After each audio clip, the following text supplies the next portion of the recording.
Hello dear friend, welcome to our channel Economics Study One. Today I will provide a solution procedure for our questions that is taken from input-output analysis. Okay, question is here. This video is useful for Calicut, University, IGNOU and others. Okay, तो आज मैं इस problem का solution करूंगा। ऐसे तो बहुत सारे मैं इनपुट आउटपुट पर वीडियो ऑलरेडी बना चुका हूं, लेकिन ये कुछ डिफरेंट टाइप का क्वेश्चन है जहां फाइनल डिमांड चेंज होता है। तो इस वीडियो का कंटेंट ऑफ माय वीडियो, आज का मेरा वीडियो का जो content of today my video is first construction of technology coefficient matrix and total output. Here question: there are two industries in an economy. Okay, their demand and supply position are given in lakhs of rupees. ठीक है, एक economics यानी अर्थव्यवस्था में दो producer हैं ए और B, ठीक है, जिनका डिमांड एंड सप्लाई पोजीशन ये टेबल में दिया गया है। To industry that is to producer यहाँ लिख दिया गया है, इंडस्ट्रीज लिखा जा सकता है, ठीक है। ए और बी हो गया। Intermediate industries that means intermediate goods होता है जिसको आप कह सकते हैं उसको दूसरे उद्योग, एक उद्योग का जो आउटपुट होता है किसी दूसरे उद्योग में इनपुट के रूप में इस्तेमाल करते हैं। इंटरमीडिएट गुड्स का मतलब ही होता है कि ऐसा गुड्स जिन्होंने लाइन ऑफ प्रोडक्शन को कंप्लीटली वो क्या कहते हैं पार नहीं किया है, कह सकते हो। ये डायरेक्ट कंज्यूमर इस्तेमाल नहीं करेगा, कोई इंडस्ट्रीज इसको इनपुट के रूप में इस्तेमाल करेगा। और इंडस्ट्रियल गुड्स में कंप्लीट गुड्स भी, फिनिश गुड्स भी कह सकते हैं। फाइनल डिमांड दिया गया, टोटल आउटपुट दिया गया। अब हमारा क्वेश्चन से पूछा जा रहा है determine the total output if final demand changes to 12 and 18 for A और बी रिस्पेक्टिवली। तो यहाँ पर जो फाइनल डिमांड दिया गया वो चेंज होकर बाद में हो जाएगा 12 और 18। उसके बाद ये हमको क्या चेंजेस इसमें देखने को मिलेगा, what kinds of changes we can see in total output when the final demand change to 10 to 12 for industries A, from 15 to 18 for industries B. तो सबसे पहले हमको क्या कंस्ट्रक्शन करना पड़ेगा, टेक्नोलॉजी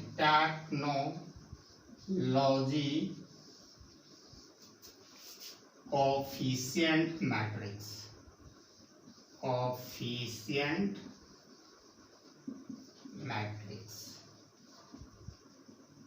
ठीक है। उसके बाद ही हम total output for industries A and be determine कर सकते हैं। तो दो चीज इस वीडियो में हम सीखेंगे, कैसे how to construct technology coefficient matrix and how to determine total output for industries A and B. So now let us start solution for this problem. ठीक है, तो थोड़ा यहाँ काम करना पड़ेगा, ठीक है। जो रेड कलर से लिखा गया है उसको भी आपको लेके नहीं चलना है, ठीक है। जो ब्लैक कलर से लिखी गई है उसी चीज को, ये बाद का पिक्चर है जब हम टेक्नोलॉजी कोएफिशिएंट मैट्रिक्स बनाएंगे। अब यहाँ प्रोड्यूसर के जगह हम इंडस्ट्रीज लिख लेते हैं फॉर सुविधा और स्पेस गेन करने के लिए, इंडस्ट्रीज, ठीक है। अब देयर आर टू इंडस्ट्रीज है, दो है भाई, पूर्ण फॉर्म में लिख लेते हैं, ठीक है। उसके बाद इंटरमीडिएट एक गुड्स का कर रहा है, दूसरा इंडस्ट्रीज है, तो इसको भी हम ए और बी लिख लेते हैं, ए और बी, ठीक है। ये फाइनल गुड्स है। अब यहाँ पर एक चीज है कि इसमें लेबर का भी रिक्वायरमेंट होता है। इसको आप नहीं इंक्लूड करोगे तब तक क्लियर नहीं, और क्यों मैं किया हूँ सारा चीज मैं क्लियर कर दूंगा। ठीक है, आपको यहाँ पर अभी मिटा देते हैं 18 और 12, ये दिमाग में मत रखिए ना, गड़बड़ा जाइएगा। ठीक है, वो बाद की चीजें जब चेंज होगा। पहले तो first of all we have to get technology coefficient matrix, और निकालने के लिए इस क्वेश्चन में थोड़ा सा ट्रिक्स की जरूरत है। ठीक है, टोटल यहाँ से मैं ऐसे कर देता हूँ, टोटल आउटपुट, टोटल करना है सभी चीज का, इनपुट का हो। Actually technological coefficient matrix showing requirement per rupees output is obtained by dividing each input by total output of the sector। अभी सारा चीज क्लियर हो जाएगा। अब यहाँ पर देखिए इसका टोटल आउटपुट देखिए 15 प्लस 10, ओके 15 प्लस 10 25 प्लस 10 35, ये आ गया। तो यहाँ भी ऑब्वियसली यहाँ भी टोटल कर रहे हैं तो 35 आ गए, ये दोनों आपको मिलना चाहिए। ठीक है, अब उसके बाद तो यहाँ पर लेबर की रिक्वायरमेंट नहीं है। अब बी में हम देखते हैं 20 plus 30 50 plus 20 plus 30 equal to 50 plus 15 65, लेकिन यहाँ पर हम जोड़ते हैं तो 40 आता है। वर्टिकली और हॉरिजॉन्टली हमको सेम आना चाहिए, तो यहाँ पर लेबर की रिक्वायरमेंट 40 है और 25 हम कर देते तो 65 आ जाता है। ठीक है, अब ये क्लियर हो गया। अब फाइनल डिमांड जो है, ठीक है, फाइनल डिमांड आप इस तरह वर्टिकली जोड़ोगे यहाँ पर, तो यहाँ पर भी कुछ नहीं होगा, 25 होगा, देखते जाना। तो यहाँ पर भी हम जोड़ रहे हैं 25 और टोटल को जोड़ेंगे 100 हो जाएगा, ये 35 और 65 और 125। तो सबसे पहले ये मैचिंग कर लेना टोटल आउटपुट हॉरिजॉन्टली और वर्टिकली। ठीक है, एक बार मैं बता देता हूँ, जैसे यहाँ देख लीजिएगा, यहाँ लेबर अगर क्वेश्चन में नहीं दिया रहेगा तो आपको इसको इक्वलाइज करना पड़ेगा। ये 35 आएगा तो फर्स्ट इसका भी 35 आएगा। ठीक है, ये 65 होना चाहिए, यहाँ 40 आ रहा था जिसके कारण मैंने 25 ऐड किया, तब यहाँ भी 65 आ गया। ठीक है, उसके बाद आप इस हॉरिजॉन्टली इसको ऐड किए तो 25 आए, आप इसमें वर्टिकली करोगे तो यहाँ भी 25 और दोनों को टोटल करोगे तो सेम आएगा। ठीक है, इतना काम आपको करना पड़ेगा। नेक्स्ट स्टेप क्या है इसके लिए, अब उस पर हम लोग मूव करते हैं। तो याद रखिएगा, इसको हम लोग इनपुट को x11 x12 x21 x22, अब हम लोग we are in position to construct technology coefficient matrix. तो उसका कैसे क्या करना पड़ेगा वो चीज हम देखेंगे। तो सबसे पहले वैल्यू आपको ऑब्टेन करना पड़ेगा A11, तो technology coefficient matrix showing requirement of per rupees of output is obtained by dividing each input by total output, total output of the sector। तो total output आपका सेक्टर का जो x1 हो गया x2 आ गया। ठीक है, आपको इतना ही चीज का खेल गेम करनी है। ठीक है, तो A11, तो A1 का क्या बोल रहा है कि डिवाइडिंग इच इनपुट, तो A11 में आ जाएगा x11 bye x1। Once again आप देखो x11 बाय x1, यानी x11 का वैल्यू क्या है 15 बाय 35। ठीक है, अब इसको हम करते हैं 3 5 3 7, इसकी वैल्यू हम बाद में देख रहे हैं। A12 यहां हम कर लेते हैं, ऐसे कर लेते हैं। ठीक है, A12, तो A12 में क्या होगा x12 बाय x2, क्योंकि इसका टोटल अब क्या बदल गया x2, तो इसकी वैल्यू जो है वो लिखेंगे 10 बाय 65। इसको बाद में हम लोग कर लेंगे 2 बाय 13 आ गया। ठीक है,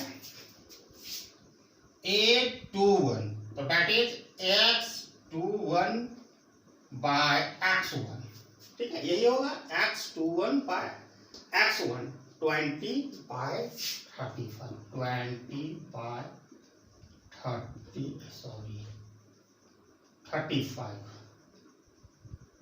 4 बाय 7, ठीक है, इसको भी देख लेंगे बाद में। अब यहाँ क्या है A22, तो क्या हो जाएगा x22 बाय x2, तो x22 में 30 है, मैंने 30 लिख दिया, और x2 का value total output of sector है 65, इसको डिवाइड 6 से 30, ठीक है, ये कर लिया। लेकिन आप पेपर थर्ड में आप कैलकुलेटर का यूज कर सकते हैं, तो थोड़ा समय बचाने के लिए मद्देनजर मैं कैलकुलेटर का यूज कर रहा हूँ। तो 3 डिवाइडेड बाय 7 इक्वल टू 0.423 ले रहे हैं, ठीक है, ऐसा आएगा 0.428, तो 8 5 से लार्जर है और 2 आ रहा है, तो उसको मैं 2 को 3 कर दिया, ठीक है। फिर उसके बाद 4 डिवाइडेड बाय 7 0.57, ठीक है, उसके बाद है 2 डिवाइडेड बाय 30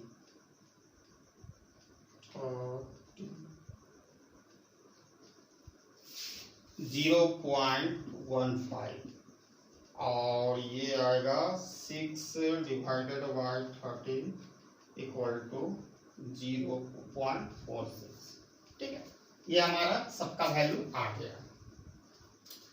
आप लेबर वाला को भी कर सकते हो, तो ऐसे उसकी जरूरत नहीं पड़ेगी, लेकिन जब हम कंस्ट्रक्ट करते हैं टेक्नोलॉजी ऑफिशिएंट मैट्रिक्स, उसकी भी जरूरत होती है। लेबर वाला का भी करना बहुत आसान है, ठीक है, हम वो उसको बाद में देखते हैं, इतने ही की जरूरत है क्योंकि जगह कम हो रही है। तो ये चीजें करने के बाद हम कुछ चीजों को मिटाना पड़ेगा। 35 याद, अच्छा रुकिए, ये 0 से कर देंगे, 1 मिनट लेबर वाला भी कर देते हैं, ठीक है। यहाँ पर कुछ नहीं है तो 0 तो हो सकता है, 0 को 30 तो 0 हो जाएगा यहाँ पर, ठीक है, और दूसरा में हो जाएगा 25/65, ठीक है, ठीक है, 25/65 सीधे 11 बाय x2, यहाँ तो 0 कर दिए, यहाँ 0.38 आएगा, ठीक है, मैं करके रखा, अब इसको मिटाते हैं।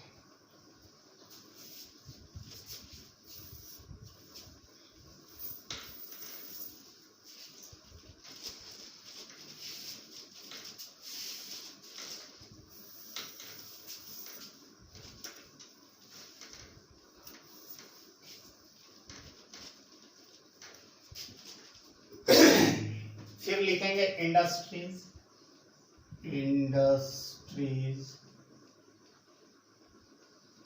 AB लेबर, ठीक है, ऊपर में भी लिखाएगा AB।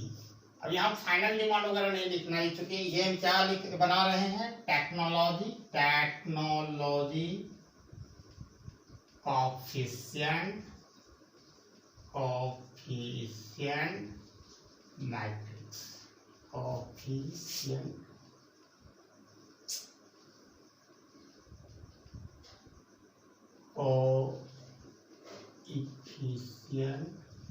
मैट्रिक्स, ठीक है। तो आपको ये पोजीशन A11 का आता है, देख लीजिए यहाँ पर हम लिख दे रहे हैं समझाने के लिए, A11 का आता है, ये A12 का आता है, ये A21 का, A22 का, और लेबर वाला तो आपको एक में 0 निकला है, ठीक है, और दूसरा में निकला है 0.38, ठीक है, इस तरह आपको लाइन खींचनी है। तो A1 का वैल्यू क्या हुआ, A11 का तो 0.43 हम उसको मिटा देते हैं, वो लिखने की जरूरत नहीं, आपको समझाने के लिए बता दें। ठीक है, A12 का वैल्यू क्या निकला है 0.15, तो मैं लिखता हूं 0.15। अब A21 का वैल्यू क्या निकला, A21 का वैल्यू 0.57 और A22 का वैल्यू क्या निकला है 0.46। तो this is technology coefficient matrix. ठीक है, अब यहां से एक हम मैट्रिक्स बना लेंगे।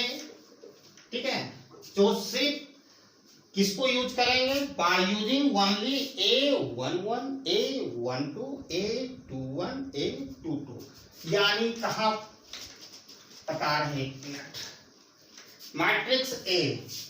ठीक है, मैट्रिक्स ए का नया क्या लेना है, सिर्फ ये ही 4 चीजों को लेनी है, 4 चीजों को, ये लेबर वाला छोड़ देना पड़ेगा, बस इतना लेके चलना है। ठीक है, तो 4 चीजों को लेंगे। मैट्रिक्स का इस तरह साइन होती है 0.43 0.15 0.57 0.46। यहां तक क्लियर। अब इसको क्या करना है, एक आइडेंटिटी मैट्रिक्स होता है, जैसे यहां पर हमारा मैट्रिक्स A1 क्या है 2/2, यानी 2 रो 2 कॉलम। तो उसी तरह का आइडेंटिटी मैट्रिक्स के बारे में थोड़ा सा मैं बताते हुए चलता। आइडेंटिटी मैट्रिक्स, इसमें क्या होता है कि जैसे हम 2/2 का ले रहे हैं तो उसका डायगोनल जो होता है वो 1 होगा, बाकी सभी एलिमेंट 0 हो गए, बाकी 0। 3/3 का रहता तो ये फीचर होता है, यहाँ 1 होगा, फिर इसका बीच में 1 होगा, जो डायगोनल जो होगा वो 1 होगा, बाकी 0 0 0 0। ये 3/3 का पिक्चर मैंने ड्रॉ किया। तो हमारा यहाँ 2/2 है, तो 2/2 को ही लेके चलेंगे। ठीक है, जिसको हम आइडेंटिटी मैट्रिक्स कहते हैं।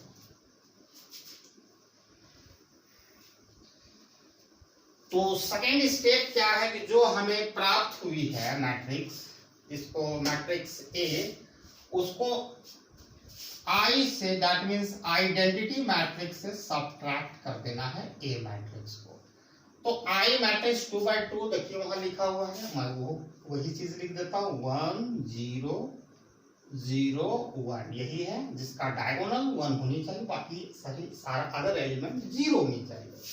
माइनस मैट्रिक्स ए का वैल्यू यहाँ है 0.43 0.15, ठीक है, 0.57 एंड 0.46। अब इसको क्या है, सिंपल सब्ट्रैक्शन है। यहाँ पर एक लाइन में हम करके दिखा देते हैं। यहाँ 1 माइनस 0.43 हो गया, 0 माइनस 0.15, यहाँ भी हो जाएगा 0 माइनस 0.57 और यहाँ हो जाएगा 1 माइनस 0.46। अब इसको घटाकर आसानी से आप निकाल सकते हैं इसकी वैल्यू। तो हम लोग करते हैं कैलकुलेटर का यूज। आपको 1 सेकेंड्स मैं बता देता हूँ। पेपर 1 की परीक्षा में आप कैलकुलेटर का यूज थर्ड में कर सकते हैं। 4 3 0.57 आएगा। जब 1 से हम इसको सब्ट्रैक्ट करेंगे तो 1 माइनस 0.43 को, तो 0.57 आएगा। ये तो माइनस 0 से करेंगे तो सिर्फ माइनस आ जाएगा 0.15, और यहाँ भी क्या होगा 0 माइनस 0.57 तो माइनस 0.57, और यहाँ 1 से फिर करते हैं 1 माइनस 0.46 इक्वल टू 0.54। ठीक है,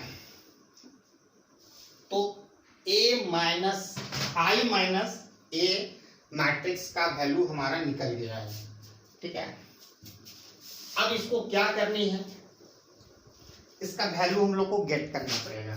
ठीक है, अब इसको पहले हम लोगों ने मैट्रिक्स क्या निकाला आई माइनस ए, इसका वैल्यू क्या आया भाई वो लिख लेते हैं पहले क्लियर करने के लिए। 0.57 माइनस 0.15 माइनस 0.57 0.54, ठीक है, ये आया।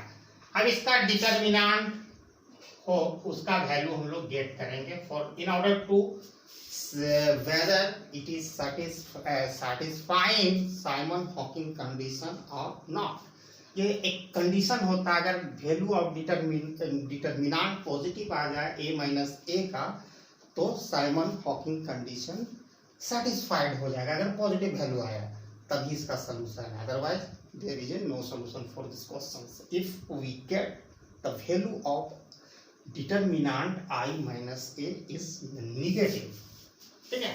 अब इसको भी हम डिटर्मिनेंट में कर देते हैं 0.57 माइनस 0.57, ठीक है, माइनस 0.15 डिटर्मिनेंट में हो गया। अब इसका वैल्यू कैसे निकलता है डिटर्मिनेंट का, 2/2 का रहेगा, तो इससे क्रॉस मल्टीप्लिकेशन कर देंगे, फिर माइनस का साइन देके फिर ऐसे कर देंगे, ठीक है। ये समझाने के लिए है, आप मत कर दीजिएगा, वहां पर हम मिटा भी देते हैं।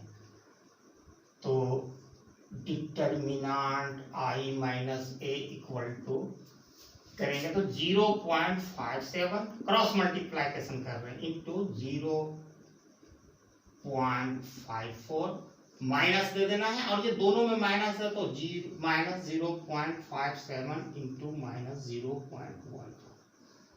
अब इसको गुना कर देना है, देखते हैं क्या आता है। घबराना नहीं, आपको भी मिलेगा पेपर 3 की परीक्षा में, कैलकुलेटर यूज कर सकते हैं एग्जामिनेशन हॉल में, आपका हॉल टिकट में लिखा रहेगा 57 इक्वल टू 0.54 30.0.3078 आएगा, और इसको मल्टीप्लाई करेंगे तो माइनस इंटू माइनस प्लस हो जाएगा, और देखते हैं क्या मल्टीप्लाई में आता है। 57 इंटू 0.15 इक्वल टू 0.0855। अब इसको घटाएंगे तो कितना आएगा वो देख लेते हैं। 0.78 आएगा 0.22, ठीक है। तो value of determinant which is the greater than 0, hence यहाँ पर क्या हो रहा है, hence Simon Hawkins conditions are satisfied. It means it has a solution. इस सिस्टम का सोल्यूशन है, क्यों है, क्योंकि हॉकिंस साइमन कंडीशन यानी साइमन हॉकिंस कंडीशन सेटिस्फाइड हो गया, ठीक है। यहां तक आ गया तो आपको एक वैल्यू ऑफ डिटर्मिनेंट का आया, इसका i माइनस ए का वैल्यू आया 0.22, ठीक है, वो लिख। अब अगला स्टेप क्या है, इसका जब सॉल्यूशन है तो आपको लेके चलना पड़ेगा कि आखिर टोटल हम आउटपुट कैसे निकालें, ठीक है। ये क्वेश्चंस आती है, इसका एक फॉर्मूला है, वो चीज आपको सीखनी पड़ेगी, ठीक है। टोटल आउटपुट निकालने के लिए x i minus A matrix i minus A inverse, इसका वैल्यू निकालना पड़ेगा इनवर्स, उसके बाद उसको मल्टीप्लाई कर देना पड़ेगा फाइनल डिमांड से। दिस इज द फॉर्मूला, ठीक है। तो हम लोगों ने अब तक क्या किया है, सिर्फ i माइनस एस हमारे पास है। अब इससे हमको क्या निकालना पड़ेगा, i माइनस ए इनवर्स, तभी हम टोटल आउटपुट निकाल पाएंगे। तो उस पर हम लोग लगते हैं। अब ए इनवर्स ऑफ मैट्रिसेस आप पढ़े होंगे तो जानते होंगे, अगर नहीं जानते हैं तो भी आप ध्यान से देखिए, आप सीख जाइएगा। तो सबसे पहले आपको क्या ले चलना है, पहले मैट्रिक्स ले लो, मैट्रिक्स i माइनस ए, ठीक है, इक्वल टू क्या है दिखाई दे रहा है यहाँ पर 0.57 माइनस 0.15, ठीक है, माइनस 0.57 0.54। और इन्वर्स ऑफ मैट्रिसेस भी पूछा जाता है, 12 नंबर कैरी करता है, तो उसको ध्यान से देखिएगा। इसमें दोनों कंसेप्ट क्लियर हो जाएगा, इन्वर्स ऑफ मैट्रिसेस भी हो जाएगा और प्लस में आपका इनपुट आउटपुट एनालिसिस का भी क्वेश्चन क्लियर हो जाएगा। तो सबसे पहले कोफैक्टर्स आर एज फॉलो। अब इसका कोफैक्टर क्या होता है, जैसे इसको हम लोग A11 कहते हैं, इसको A12 कहते हैं, और इसको A21 और इसको A22, ठीक है। तो A11 का कोफैक्टर क्या होगा, इसमें एक चीज हमेशा याद रखिएगा, हम मिटा देते हैं समझाने के लिए कहते हैं, ठीक है। एक चीज हमेशा पहले प्लस और माइनस का साइन कैसे होगा, देखिए ये जो A11 का प्लेसमेंट है, पहला रो एंड पहला कॉलम जोड़ दीजिए, दोनों को रो एंड कॉलम जोड़ेंगे तो 2 आएगा। अगर इवन नंबर आएगा तो प्लस वैल्यू देंगे, ठीक है, और अगर ऑड नंबर आ जाए तो माइनस वैल्यू देंगे। अब यहाँ देखिए इसका प्लेसमेंट माइनस 0.15 का कहां पर है, A12, तो पहला रो सेकंड कॉलम, तो पहला रो 1, सेकंड कॉलम 2, तो 2 और 1 3, इसका वैल्यू माइनस होगा। इसी तरह इसका भी होगा, पहला कॉलम दूसरा रो पहला कॉलम 2 + 1 3। और अगर आपको उतना नहीं करनी है तो खाली अल्टरनेटिव पहला जो साइन होगा स्टार्ट कीजिएगा प्लस माइनस, फिर नीचे जाएंगे अल्टरनेटिव साइन बैठाते जाइए, सबसे आसान तरीका। पहला प्लस देना है, फिर माइनस 3 को होगा, जैसे 3/3 का होगा, प्लस माइनस प्लस, फिर नीचे जाके हम क्या करेंगे प्लस माइनस, बस अल्टरनेटिव, माइनस के बाद प्लस, प्लस के बाद माइनस, ये करते चलिए जाना। तो कोफैक्टर होगा इसका, तो यहाँ तो प्लस होगा यानी 1 से गुना होगा, +1 या +1 करें या 1 से 1 भी लिख दें काफी है। अब कोफैक्टर जब लीडिंग होगी, ये तो हम समझाने के लिए यहाँ समझने के लिए बहुत जरूरी है कैसे क्या हो रहा है यहाँ पर, ठीक है। कोफैक्टर लेनी होगी तो एक चीज ध्यान रखिएगा, जब हम A11 की बात कर रहे हैं, इसकी बात कर रहे हैं, तो पहला तो इसका प्लस होगा, यहाँ पर अल्टरनेटिव चलना है प्लस माइनस। तो अगर प्लस है तो 1 से गुना करेंगे, और माइनस रहेगा तो -1 से गुना करेंगे, ठीक है, 1 से आपको करना। अब इसका जब कोफैक्टर लेंगे तो इस रो में इसके सीध में जो है वो खत्म, इस कॉलम में नीचे जाएंगे वो खत्म, तो बचा क्या 0.54, तो हम यहाँ ये लिख देंगे 0.54, ठीक है। कोफैक्टर का मतलब ये हुआ ही 0.54। कैसे लिए, जैसे A11 ले रहे हैं यानी 0.57 का, तो इस रो में ऐसे खत्म सारा एलिमेंट, और उस कॉलम में भी नीचे खत्म, तो बचा ये तो वही लिखाएगा। A12 ले रहे हैं, A12 इसका प्लेसमेंट -1 माइनस साइन है यानी -1 से करना है मल्टीप्लाई। अब ये -0.15 लेंगे तो ये रो का सारा एलिमेंट कंप्लीटली खत्म, डिलीट कर दो, और इस कॉलम को कर दो, बचा क्या -0.57। अब माइनस इंटू माइनस प्लस हो जाएगा, और 1 से करेंगे तो 0.57 होगा, ठीक है। A21, अब A21 आ रहा है तो यहाँ माइनस होगा, यहाँ माइनस होगा, ये प्लस होगा, क्योंकि मिस्टेक हो गया, यहाँ माइनस के बाद अल्टरनेटिव जाएगा, ठीक है। तो यहाँ पर क्या होगा, हम A21 ले रहे हैं, तो यहाँ पर माइनस है तो -1 से गुना हो गया, और इसकी क्या कोफैक्टर होगा, ये कॉलम रो कैंसिल, ये कॉलम यहाँ -0.54। अब इसको 1 से गुना कर देंगे तो +0.54 हो गया। अब A22 ले रहे हैं, फाइनली इसको लेंगे तो ये प्लस है तो यानी 1 से गुना होगा, और ये रो कैंसिल, ये कॉलम कैंसिल, 0.57, ठीक है, इक्वल टू 0.57। अब जब inverse of I minus A निकाल रहे हैं, तो पहला स्टेप है इसको कोफैक्टर निकाल लेनी है, ठीक है। दूसरा स्टेप है matrix form by cofactor of I minus A, ठीक है, वो हम लोग बनाते हैं मैट्रिक्स।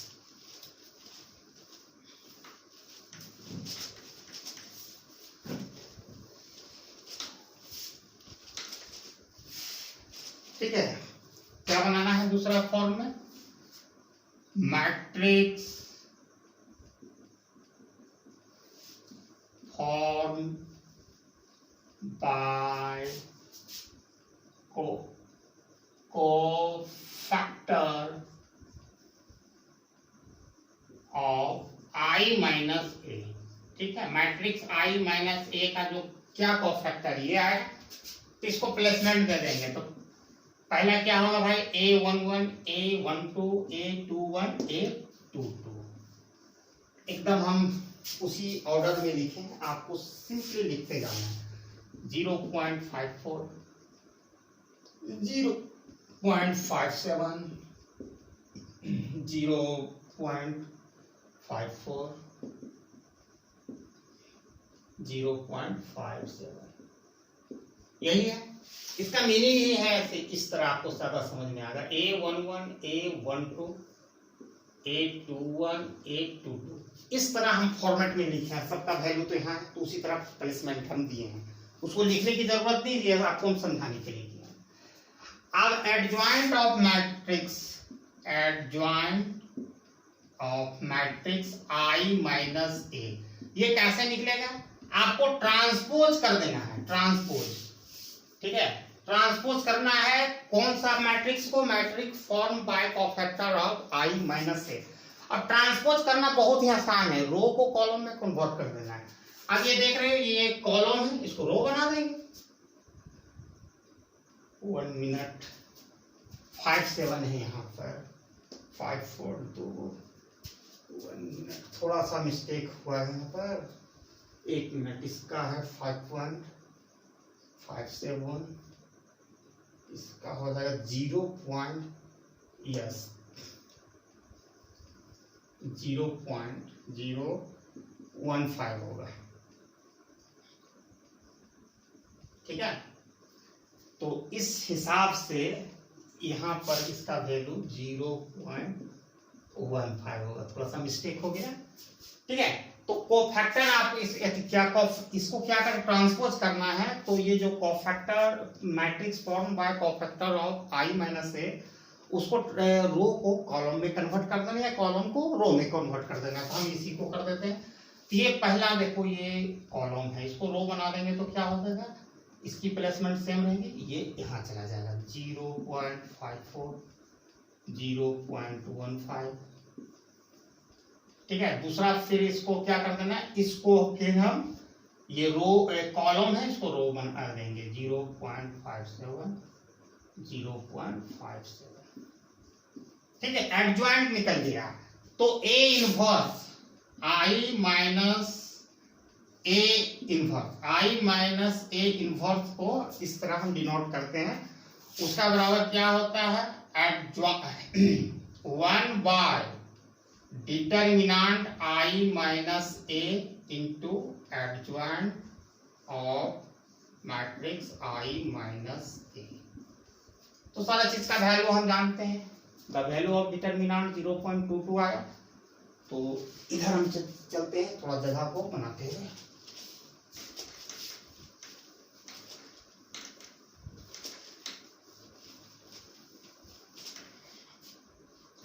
ठीक है, तो I माइनस ए इनवर्स, इसी का वैल्यू निकालना है इस फॉर्मूला में पुट करने के लिए। ठीक है, इसके बराबर क्या होता है, 1 बाय I माइनस ए, तो 1 बाय I माइनस क्या हो जाएगा, 1 बाय 0.22।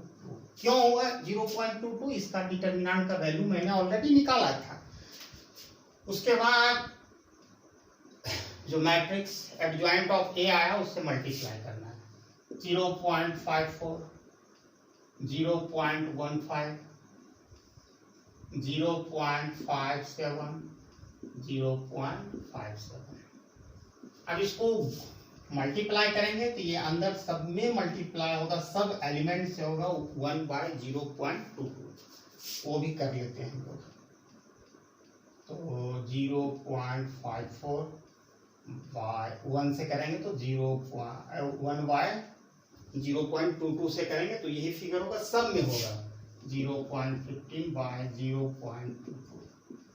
ठीक है, 1 से हम क्योंकि हिडन है हुआ, यहाँ 1 से मल्टीप्लाई कर दे इसमें तो कोई फर्क नहीं पड़ेगा। ठीक है, ये समझाने के लिए मैं लिख रहा हूँ, ऐसे बहुत लोगों को दिक्कत हो रहा हो लीजिए वो भी कर देते हैं। मल्टीप्लाई 0.57 0.22 इंटू 0.57, मतलब ये अंदर जाकर सबसे मल्टीप्लाई हो जाएगा। ऑब्वियसली सबका डेसिमल 2 डिजिट के बाद है तो रिमूव कर दीजिए। ठीक है, तो फाइनल फिगर क्या आ रहा है आपका, ये आ रहा है 54/22, 15/22,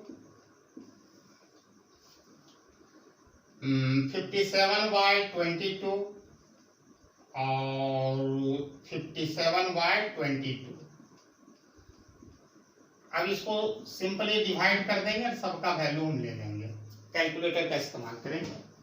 पहला है 54 डिवाइडेड बाय 22, 2.45 आया, 2.45। ठीक है, दूसरा है 15 डिवाइडेड बाय 22, इसका है 0.68, 0.68।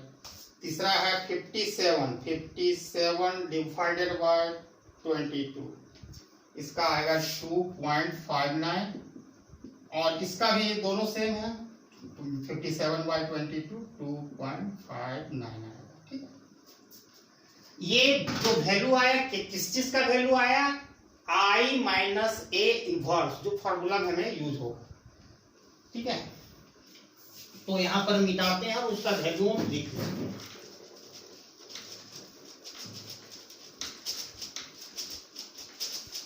I माइनस A इनवर्स का वैल्यू हमारा क्या आया, ये मैट्रिक्स आया अभी जो निकाले 2.45, 0.68, 2.59, 2.59। ठीक है, ये आया। अब क्या है कि हमें जो फॉर्मूला है उसमें हम सब्स्टिट्यूट कर सकते हैं total output for industries A and B respectively obtain करने के लिए। तो यहां पे तो कोई दिक्कत नहीं है। एक्स, तो एक्स का मीनिंग क्या हो गया, एक्स ए एक्स बी। ऐसा क्यों लिखे भाई, एक्स डिनोट कर रहा है टोटल आउटपुट। ठीक है, तो ये X A total output of industries A, total output of industries B. X का मीनिंग ये हो गया। ये फार्मूला में है I minus A inverse. I minus A inverse का वैल्यू हम लोगों ने यहां निकाला, वो लिख देना है। फार्मूला सेम है, ये आया कहां, x इक्वल टू इतना, हम x की वैल्यू ये लिखे हैं। उसके बाद तो ये फार्मूला हम ले रहे हैं 2.45, 0.68, ठीक है, 2.59, 2.59, इतना तक क्लियर है। उसके बाद क्या, फाइनल डिमांड। तो दो को फाइनल डिमांड ए और बी के लिए कितना बदल जाता है, 12 और 18। आपको क्वेश्चन में बताए थे, पुराना था 10 और 15, उससे 12 और 18 बन जाता है। अब इसकी वैल्यू निकाल देना है सेपरेटली, एक एक कर। ठीक है, तो X A that is total output for industries A का क्या निकलेगा। इसमें देखिए मैट्रिक्स में मल्टीप्लाई करने का नियम ये है कि इस रो को, ठीक है, इस कॉलम से करेंगे एक बार, फिर इस रो को इसी कॉलम से एक बार करेंगे। क्लियर है, तो इसको हम लिख सकते हैं 2.45 इंटू 12 प्लस 0.68, प्लस का साइन मार देना है। ठीक है, 0.68 इंटू 18। अब इसको मल्टीप्लाई करते हैं।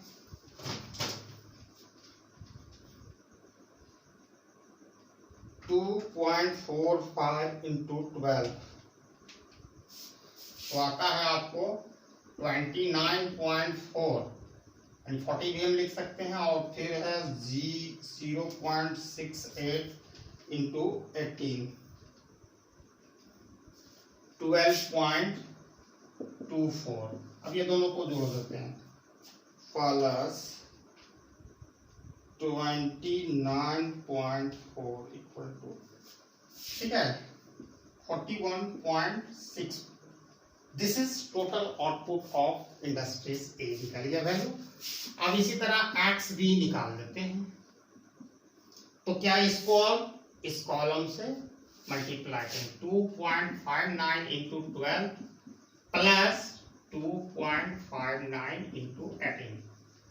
अब इसको मल्टीप्लाई करते हैं, 2.59 into 12 equal to 31.08 plus 2.59 into 18 46.62। अब इसको ऐड कर देते हैं, 46.62 प्लस 31.08 इक्वल टू 77.70। जीरो अपना भी लिखोगे चलेगा उसमें, ठीक है। ये टोटल आउटपुट हमने दोनों इंडस्ट्रीज का निकाला। थोड़ा सा हम इसमें चर्चा करेंगे इस पर। ये इंडस्ट्रीज ए का निकाला एक्स से, और एक्स बी इंडस्ट्रीज बी का निकाला, तो दोनों का। अब बैक टू क्वेश्चन में आओ। मैंने क्वेश्चन को मिटा दिया, लेकिन एक कॉपी में जरूर लिख के रखा हूं। जब फाइनल डिमांड आपका रहता है, जब फाइनल डिमांड, जो क्वेश्चन में आप देखिएगा, जब मैंने शुरू में लिखा था 10 और 15 रहता है, ठीक है। यहाँ देखिएगा 10 और 15 रहता है, तो टोटल आउटपुट, ठीक है, टोटल आउटपुट उस समय हमारा 35 और 65 रहता है। ये क्वेश्चन में था। अब यहाँ पर हमको वो चीज का एक्सप्लेनेशन करना है। जब टोटल फाइनल डिमांड बढ़कर 10 से 12 हो जाता है और 15 से 18 हो जाता है, तो टोटल आउटपुट भी इंडस्ट्रीज ए और बी का बदल जाता है। ये 41.64 हो जाता है, और ये 77.74 हो जाता है। ये चेंजेस देखने को मिलता है, ठीक है। I hope everybody got this concept. Actually, this questions someone asked me to solve and make a video on YouTube. A student from Odisha. तो इसी पर्पस को सर्व करने के लिए मैंने इस वीडियो बनाया हूँ। और ये इनपुट आउटपुट एनालिसिस का एक नया कंसेप्ट रहेगा। इससे आप दो चीज तो जरूर सीखिएगा, technology coefficient, contraction of technology coefficient matrix first thing, और how to determine total output, ठीक है। और भी कोई आपको मिसिंग हो रहा होगा इनपुट आउटपुट एनालिसिस का कोई वीडियो हमारे चैनल में, तो आप कमेंट कीजिएगा, मैं बना दूंगा। एंड प्रत्येक दिन की तरह as usual I request you, please subscribe my channel if you come first time, and never forget to press bell icon for all notification. आप लोग बेल आइकॉन को दबाइए ऑल नोटिफिकेशन के लिए, क्योंकि सब्सक्राइबर तो है लेकिन नोटिफिकेशन 2.4% के पास जा पाता है। तो आप लोग 100% इसको कीजिए, और इसको शेयर, लाइक, जो आपको उचित लगे वो कीजिए। And thanks for watching my video till and. जय हिंद।